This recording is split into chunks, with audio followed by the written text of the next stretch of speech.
Louvado seja o nosso Senhor Jesus Cristo, para sempre seja louvado. Querido irmão, querida irmã, você que tem me acompanhado nessa jornada missionária, te convido mais uma vez a dar um joinha, acionar o sininho, a compartilhar. Toda vez que você faz isso, o YouTube reconhece a grandeza dessa missão e enviará para mais e mais pessoas. Na primeira semana do Advento, o Senhor esteja convosco. Ele está no meio de nós. Proclamação do Evangelho de Jesus Cristo segundo São Mateus. Glória a vós, Senhor.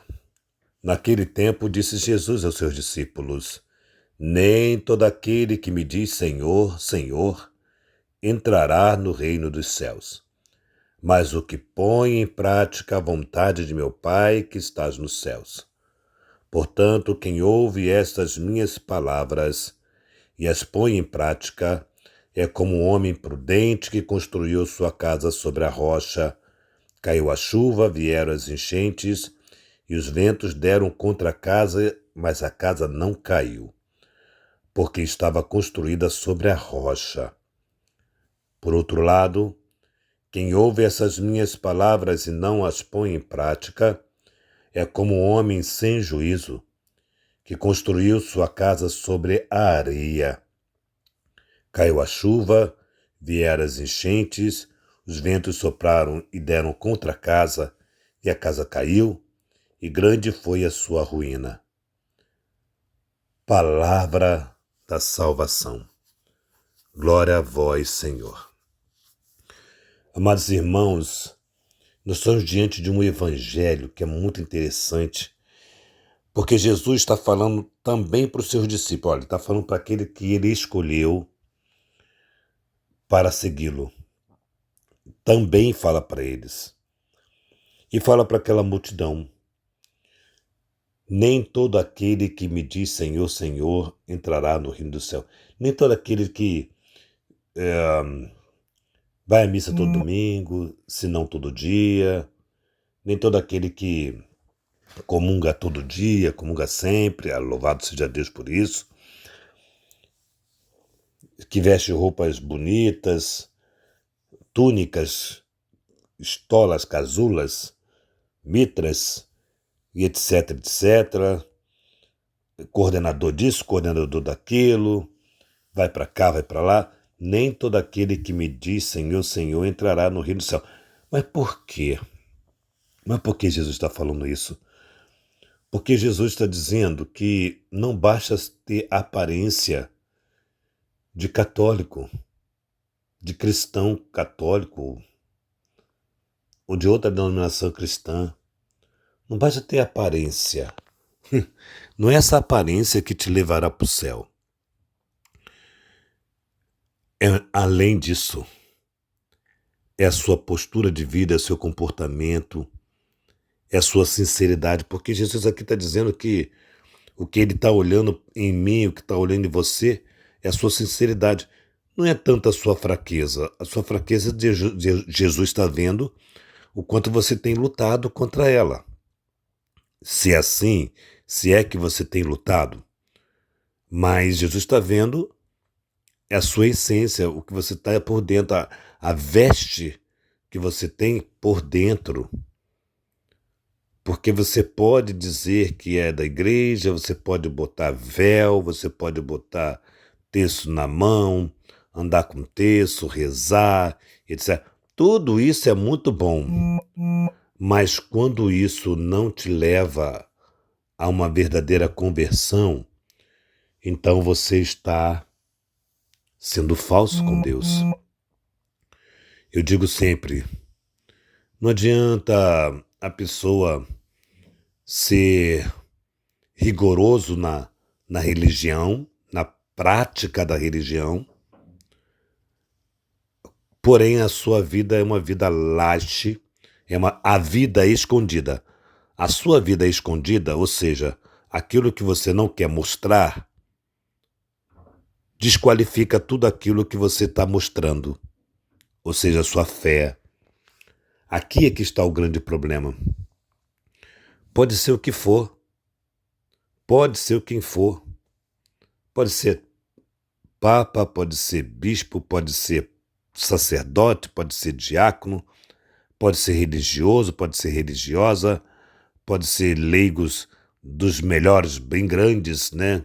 Grandiosos homens e mulheres que trabalham sem cessar na igreja, louvado seja Deus por isso, mas não vai entrar no céu, porque tudo isso que você faz na prática, na sua vida escondida, desqualifica isso, eu repito, desqualifica todo o bem que você está fazendo, ou diz estar fazendo, porque na verdade não está fazendo. Quem nunca conviveu com pessoas falsas dentro da igreja? Quem nunca? Quem nunca conviveu com pessoas que está rezando o texto com você, mas por trás de você está falando mal de você ou está falando mentiras sobre você? Quem nunca? Você acha que entra no céu com essa postura? Acha mesmo? Pois Jesus está dizendo que não. E aí ele vai dizer a construir a casa sobre a rocha. Quem é a rocha? É ele. Jesus é a rocha. Uma vez que eu enfinquei a minha casa, que eu construí a minha casa na rocha, nele, eu construí a minha casa nele, a minha casa terá a base necessária para que todo edifício que eu construí fique de pé. O edifício maior que eu possa construir para mim e para aqueles que habitam no meu coração é a minha fé em Jesus Cristo, nosso Senhor, que virá, que nós estamos preparando nesse advento, essa segunda vinda do nosso Senhor. Essa simbologia de celebrar o Natal, o nascimento do nosso Senhor, é celebrar sua vinda primeira e celebrar sua vinda na perspectiva da celebração da sua vinda na segunda vinda. Então, quem constrói a sua casa sobre a areia, ou seja, está construindo a sua casa sobre uma mentira. Não seja um mentiroso, católico mentiroso, que não vive a realidade, verdade da fé. Não seja um mentiroso, não seja um falso na sua oração, na sua comunhão, na sua adoração. Não seja um falso, não seja uma falsa. Porque se isso estiver na sua vida, se isso for a sua realidade hoje, você não entrará no reino do céu. Você está perdendo a sua alma. Você está mandando a sua alma para o inferno. Você não vai entrar no reino dos céus. Então, amados irmãos, queridas irmãs, que fiquemos atentos, que tenhamos coragem de estar mais atentos a tudo isso que o nosso Senhor está nos apontando, a tudo isso que o nosso Senhor está direcionando para nós. Ele está sendo direto com aqueles que estão próximos dele, com aqueles que estão ouvindo a ele, dizendo, olha, se não construir a sua casa em mim, ela vai se arruinar. Ou seja, ele é a rocha e eu preciso construir a minha fé em cima dessa verdade que é Jesus nosso Senhor. Adoremos a Jesus, sirvamos a Jesus, obedecemos a Jesus. Tenhamos Cristo como foco para a nossa vida, hoje e sempre. Tenhamos essa alegria de ter o nosso Senhor Jesus Cristo como foco para a nossa vida. Louvado seja o nosso Senhor Jesus Cristo, para sempre seja louvado. Que nossa patrona Santa Faustina nos enriqueça com o diário, que São José, esposo da Virgem Maria, nos conceda a graça de termos uma casa para cuidarmos de sacerdotes, que a Virgem Maria, Rainha do Clero, nos dê também, interceda por nós, para que nós tenhamos um lugar, uma casa, para cuidarmos de sacerdotes. Em nome do Pai, do Filho e do Espírito Santo. Amém.